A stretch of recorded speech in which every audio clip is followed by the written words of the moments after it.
हाय, वंदना लजीज फूड में आपका स्वागत है। आज मैं गाढ़ी और मलाईदार रबड़ी की रेसिपी लेकर आई हूँ। आपने रबड़ी तो बहुत बनाकर खाया होगा, लेकिन आप इसके पहले ऐसी रबड़ी कभी बनाकर नहीं खाया होगा। इस रबड़ी का जो टेस्ट है वो बाकी रबड़ी से बिल्कुल ही हटकर है, यानी कि ये खाने में बहुत ही टेस्टी लगता है। आपको जब भी कभी ठंडी ठंडी रबड़ी खाने का मन करे तो आप एक बार हमारे तरीके से रबड़ी बनाकर देखिएगा, आपको बहुत पसंद आएगा और ये खाने में बहुत ही टेस्टी लगता है। तो आप देख सकते हैं ये जो रबड़ी है एकदम गाढ़ी और मलाईदार है। आप देखकर ही पता कर सकते हैं कि जब रबड़ी देखने में इतना बढ़िया है तो खाने में कितना टेस्टी होगा। और आप इस रबड़ी को एक बार बनाकर खाएंगे तो बार बार इस रबड़ी को बनाकर खाना पसंद करेंगे और आप मार्केट से तो रबड़ी लाकर खाना ही भूल जाएंगे। तो आपको जब भी कभी कुछ ठंडा या मीठा खाने का मन करे तो आप इस तरीके से ठंडी ठंडी घर में रबड़ी बनाइए, खाइए और अपने फैमिली के साथ एंजॉय कीजिए। तो चलती हूँ रबड़ी बनाने के प्रोसेस में।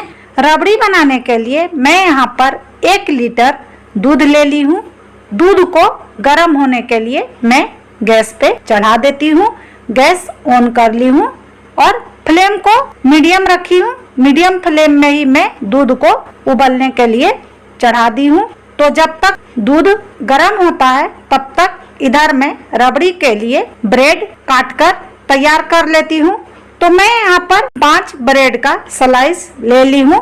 तो मैं यहाँ पर व्हाइट ब्रेड का यूज कर रही हूँ रबड़ी बनाने के लिए। अब मैं ये जो ब्रेड है इसका ये जो साइड में जो ब्राउन पार्ट्स है इसे काट कर अलग कर लेती हूँ इस तरह। तो यहाँ पर मैं एक ब्रेड का ये जो ब्राउन पार्ट्स है इसे काट कर अलग कर ली हूँ। अब मैं दूसरे ब्रेड का ब्राउन पार्ट्स है इसे भी काट कर अलग कर लेती हूँ। तो यहाँ पर मैं 2 ब्रेड का ब्राउन पार्ट्स काट कर अलग कर ली हूँ। अब मैं इसी तरह बाकी का भी ब्रेड का साइड का जो ब्राउन पार्ट्स है इसे भी काट कर अलग कर लेती हूँ। तो यहाँ पर मैं सभी ब्रेड का ब्राउन पार्ट्स काट कर अलग कर ली हूँ। अब मैं ये जो ब्रेड का साइड का जो ब्राउन पार्ट्स है इसे फेंकूंगी नहीं। मैं इसका रेसिपी आप लोगों के साथ पहले ही शेयर कर चुकी हूँ। इसका लिंक मैं इस वीडियो का डिस्क्रिप्शन बॉक्स में डाल दी हूँ। आप वहाँ से देखकर इसका रेसिपी बनाकर तैयार कर सकते हैं। अब मैं ब्रेड को इस तरह छोटे छोटे टुकड़े तोड़कर कर लूंगी। तो यहाँ पर एकदम छोटा टुकड़ा करना है, जैसा कि मैं कर रही हूँ, आप देख सकते हैं। तो यहाँ पर मैं एक ब्रेड को इस तरह छोटे छोटे टुकड़े में कर ली हूँ। अब मैं इसी तरह दूसरे ब्रेड को भी छोटे छोटे टुकड़े कर लूंगी। तो यहाँ पर मैं दूसरे ब्रेड को भी छोटे छोटे टुकड़े में कर ली हूँ। अब मैं इसी तरह बाकी का भी ब्रेड को इसी तरह छोटा छोटा टुकड़ा कर लूंगी। इस तरह करके इसे दूध में डालकर रबड़ी बनाने से रबड़ी जो है एकदम दानेदार और लच्छेदार बनकर तैयार होता है। तो यहाँ पर मैं इसे इसी तरह हैंड से ही छोटा छोटा एकदम कर ले रही हूँ। तो आप देख सकते हैं मैं सभी ब्रेड को टुकड़ा में कर ली हूँ। अब मैं इसे और छोटा छोटा कर लूंगी इस तरह। तो मैं यहाँ पर इसे मिक्सर ग्राइंडर जार में ग्राइंड नहीं कर रही हूँ। ग्राइंड करने से होता ये है कि ये ग्राइंड होने के बाद क्रम्स बन जाता है और क्रम्स को जब दूध में डालते हैं तो ये थोड़ा लच्छेदार बनकर तैयार नहीं होता है। इसलिए मैं इसे ग्राइंड नहीं करूंगी। इसी तरह एकदम छोटा छोटा टुकड़ा करके और इस तरह हैंड से थोड़ा सा मैश करके इस तरह कर ली हूँ। तो आप देख सकते हैं ये रबड़ी के लिए एकदम तैयार है। और हमें रबड़ी के लिए ऐसा ही ब्रेड चाहिए जो कि मैंने करके तैयार कर लिया है। और इधर दूध को भी मैं इस तरह चलाते रहूंगी। तो यहाँ पर दूध में उबाल आ गया है। अब मैं दूध को बीच बीच में चलाते हुए इसे गढ़ा कर लूंगी। तो आप देख सकते हैं दूध उबल रहा है। अब मैं गैस का फ्लेम को लो कर लेती हूँ। लो फ्लेम में ही मैं दूध को बीच बीच में चलाते हुए गढ़ा कर लूंगी। तो मैं इसे बीच बीच में चलाते रहूंगी। और ये जो साइड में क्रीम लगा हुआ है इसे इस तरह करके दूध में डाल दूंगी।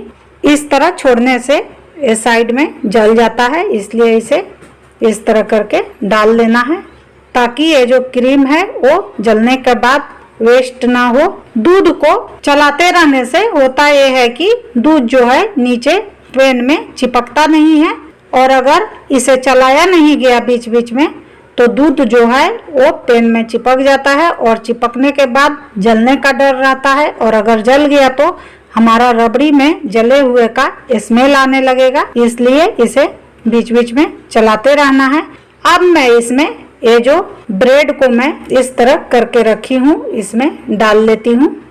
तो यहाँ पर मैं ब्रेड को भी इसमें डाल ली हूँ। अब मैं इसे दूध में अच्छी तरह से इस तरह चलाते हुए मिक्स कर लूंगी। तो ये अच्छी तरह से मिक्स हो गया है। अब मैं इसी तरह चलाते हुए गाढ़ा कर लूंगी। तो ब्रेड देने के बाद दूध जो है वो स्पीड में थिक होने लगता है, और थिक होने के बाद दूध जो है जल्दी पैन में चिपकता है। इसलिए यहाँ पर ध्यान रहे कि चलाते रहना है, एकदम से यूं ही छोड़ नहीं देना है। हर एक आधे मिनट के बाद दूध को चलाते रहना है। अब मैं इसमें ये जो केसर वाला दूध है इसमें डाल लेती हूँ। तो मैं 2 से 3 बड़ी चम्मच दूध में केसर के 6 से 7 धागे डालकर 1 घंटे के लिए यूं ही छोड़ दी थी। वही वाला केसर का दूध मैं इसमें डाल रही हूँ। केसर का दूध देने से ये रबड़ी जो है खाने में बहुत ही टेस्टी लगता है, और इसका रबड़ी का जो कलर है वो भी चेंज हो जाता है, यानी देखने में बहुत ही बढ़िया लगता है। अब मैं केसर वाला दूध को भी इसमें अच्छी तरह से मिक्स कर लूंगी। तो यहाँ पर केसर पूरी तरह से ऑप्शनल है। अगर आप केसर पसंद नहीं करते हैं तो कोई बात नहीं, आप बिना केसर का भी रबड़ी बनाकर तैयार कर सकते हैं, लेकिन केसर देने से इसका टेस्ट बहुत ही बढ़िया आता है। तो आप अगर इस तरीके से रबड़ी बनाए ब्रेड देकर तो इसमें केसर जरूर डालें, और अगर नहीं तो कोई बात नहीं, आप इसके बिना भी बना सकते हैं। तो आप देख पा रहे होंगे कि केसर वाला दूध देने के बाद इसका कलर कितना बढ़िया लग रहा है देखने में। तो इसी तरह मैं बीच बीच में चलाते हुए इसे गाढ़ा कर लूंगी। अब मैं इसमें मिल्क पाउडर डाल लेती हूँ, और मिल्क पाउडर देने के बाद इसे इस तरह मिला लेना है। उसके बाद फिर दूसरे स्पून का मिल्क पाउडर डालना है। तो यहाँ पर मैं 1 स्पून मिल्क पाउडर डाली हूँ। अब मैं मिल्क पाउडर को भी अच्छी तरह से इसमें चलाते हुए मिक्स कर लूंगी। तो आप देख सकते हैं यहाँ पर मिल्क पाउडर अच्छी तरह से मिक्स हो गया है। अब मैं दूसरे चम्मच का भी मिल्क पाउडर देकर इसे भी इसमें अच्छी तरह से मिक्स कर लूंगी। इस तरह एक बार मिल्क पाउडर देने से होता यह है कि इसमें लम्स पड़ने लगता है, इसलिए थोड़ा थोड़ा मिल्क पाउडर देकर घोलते जाना है, तभी इसमें लम्स नहीं पड़ेगा। अब मैं इसमें 2 चम्मच मिल्क पाउडर डाल ली हूँ। अब मैं तीसरे चम्मच का भी मिल्क पाउडर डाल लेती हूँ, और ये रहा मेरा लास्ट चौथे चम्मच का मिल्क पाउडर। तो यहाँ पर मैं 4 चम्मच मिल्क पाउडर का यूज कर रही हूँ। अब मैं मिल्क पाउडर को भी इसमें अच्छी तरह से मिक्स कर लेती हूँ। आप चाहे तो मिल्क पाउडर को डायरेक्ट नहीं डाल के आप पहले घोल ले, उसके बाद इसमें डाल सकते हैं, लेकिन मैं यहाँ पर इसमें डायरेक्ट डाल रही हूँ। मिल्क पाउडर देने से इसमें मावे वाला टेक्सचर आ जाता है। तो यहाँ पर मैं मिल्क पाउडर को भी इसमें अच्छी तरह से मिक्स कर ली हूँ। तो आप देख सकते हैं ऊपर से एकदम गाढ़ी मलाईदार लग रहा है। अभी ये और ठीक होगा, अभी ये पूरी तरह से ठीक नहीं हुआ है। तो इसी तरह मैं इसे चलाते हुए पूरी तरह से ठीक कर लूंगी। तो आप देख सकते हैं यहाँ पर दूध का जो क्वांटिटी है वो आधा हो गया है। तो इसी तरह मैं इसे और चलाऊंगी और चलाते हुए पका लूंगी ताकि ये पूरी तरह से एकदम गाढ़ी हो जाए। तो जैसा मैंने आपको पहले भी बताया है कि इसे बीच बीच में चलाते रहना है। ये यहाँ पर जरूरी पॉइंट है। आप अगर इसे यूं ही छोड़ देते हैं तो नीचे में जलने का डर रहता है। तो आप देख सकते हैं ऊपर से एकदम क्रीमी लग रहा है। तो इसी तरह मैं इसे बीच बीच में चलाते हुए पूरी तरह से गाढ़ा कर लूंगी। तो आपने देखा होगा कि रबड़ी जो है गाढ़ा ही होता है। अब मैं इसमें 6 बड़ी चम्मच के लगभग चीनी डाल लेती हूँ। आप यहाँ पर चीनी अपने अनुसार कम ज़्यादा रख सकते हैं। ऐसे रबड़ी जो है थोड़ा मीठा ही खाने में अच्छा लगता है और चिल्ड होने के बाद थोड़ा सा ये मीठा ऑटोमेटिक कम हो जाता है। तो आप यहाँ पर मीठा अपने अनुसार ही रखे तो ज़्यादा अच्छा रहेगा। तो यहाँ पर मैं 6 बड़ी चम्मच के लगभग चीनी डाल ली हूँ। अब मैं चीनी को भी इसमें अच्छी तरह से मिक्स कर लूंगी। तो यहाँ पर चीनी देने के बाद ये थोड़ा सा पतला होने लगता है, तो इसलिए मैं इस तरह चलाते हुए यहाँ पर चीनी को अच्छी तरह से मेल्ट कर लूंगी। तो इस तरह चलाते रहने से चीनी जो है जल्दी मेल्ट होता है और दूध जो है वो भी नीचे सटेगा नहीं। तो इस तरह चलाते हुए मैं इसे पूरी तरह से गाढ़ा कर लूंगी। तो यहाँ पर दूध जो है काफी गाढ़ा हो गया है, तो इसे मैं 3 से 4 मिनट और इस तरह चलाते हुए पका लूंगी। और चिल्ड होने के बाद ये थोड़ा सा और भी गाढ़ा होगा, यानी कि ठीक होगा। तो ये जो साइड में क्रीम लगा हुआ है इसे छोड़ाते हुए दूध में मिक्स कर लूंगी ताकि ये वेस्ट ना हो। तो यहाँ पर ये अच्छी तरह से ठीक होने लगा है। तो इस कंसिस्टेंसी में इसे लगातार चलाते रहना है, क्योंकि इस कंसिस्टेंसी में ये जल्दी पैन में चिपकता है। अब मैं इसमें 6 से 7 क्रश किया हुआ छोटी इलायची डाल लेती हूँ और काजू, बादाम और पिस्ता को भी इस तरह बारीक काट कर इसमें डाल लेती हूँ। तो यहाँ पर मैं सभी को डाल ली हूँ। अब मैं सभी को अच्छी तरह से रबड़ी में मिक्स कर लूंगी इस तरह चलाते हुए। तो यहाँ पर ये अच्छी तरह से मिक्स हो गया है और रबड़ी भी जो है ये काफी ठीक हो गया है, यानी कि परफेक्ट है। अब मैं गैस को ऑफ कर लेती हूँ और इसे ठंडा होने के लिए छोड़ देती हूँ। तो यहाँ पर रबड़ी जो है ठंडा हो गया है, आपको मैं दिखाती हूँ। तो आप देख सकते हैं रबड़ी कितना गाढ़ी और दानेदार लग रहा है। तो ये चिल्ड होने के बाद और भी ठीक होगा। अब मैं इसे एक बाउल में निकाल लेती हूँ। तो ये गाढ़ी और मलाईदार के साथ साथ एकदम लच्छेदार भी है, क्योंकि मैंने इसमें ब्रेड का यूज किया है। तो यहाँ पर मैं इसे बाउल में निकाल ली हूँ।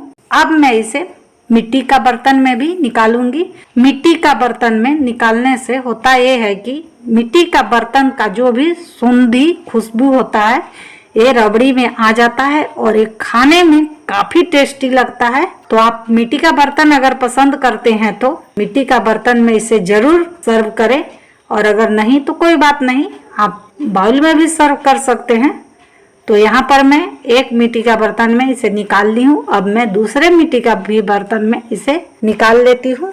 बहुत सारे होटलों में इसी तरह मिट्टी का बर्तन में ही रबड़ी को सर्व किया जाता है। तो यहाँ पर मैं दोनों मिट्टी का बर्तन में रबड़ी निकाल ली हूँ। अब मैं सभी के ऊपर से काजू, बादाम, पिस्ता से गार्निश कर लूंगी। गार्निश करने से ये देखने में और भी बढ़िया लगता है, और इस तरह गार्निश करके किसी के सामने सर्व करने से दूर से ही देखने के बाद मुंह में पानी आने लगता है। तो यहाँ पर मैं सभी में ऊपर से गार्निश कर ली हूँ। अब मैं इसमें थोड़ा सा केसर के धागे से भी गार्निश कर लेती हूँ इस तरह। तो यहाँ पर इसे गार्निश करना पूरी तरह से ऑप्शनल है, लेकिन गार्निश करने के बाद ये देखने में और भी बढ़िया लगता है। तो यहाँ पर मैं केसर के धागे से भी इसे अच्छी तरह से गार्निश कर ली हूँ। अब मैं इसे फ्रीज में 2 से 3 घंटे के लिए चिल्ड होने के लिए छोड़ देती हूँ। आप चाहे तो इसे अभी ही सर्व कर सकते हैं, क्योंकि ये ऑलरेडी ठंडा है, लेकिन ये जितना ज्यादा चिल्ड रहेगा उतना ही खाने में अच्छा लगता है, यानी कि टेस्टी लगता है। इसे चिल्ड हुए 2 से 3 घंटे हो गया है। अब मैं इसे फ्रिज से बाहर निकाल ली हूँ। तो आपको मैं दिखाती हूँ। आप देख सकते हैं फ्रिज से बाहर निकालने के बाद ये काफी ठीक हो गया है। जैसा हमें रबड़ी ठीक चाहिए वैसा ही ये ठीक हो गया है। तो आप देख सकते हैं ये देखने में कितना बढ़िया लग रहा है, और खाने में तो पूछिए ही मत, एकदम टेस्टी, सुपर, लाजवाब। तो आप एक बार मेरे तरीके से ब्रेड देकर रबड़ी बनाइए, खाइए और अपने फैमिली के साथ एंजॉय कीजिए।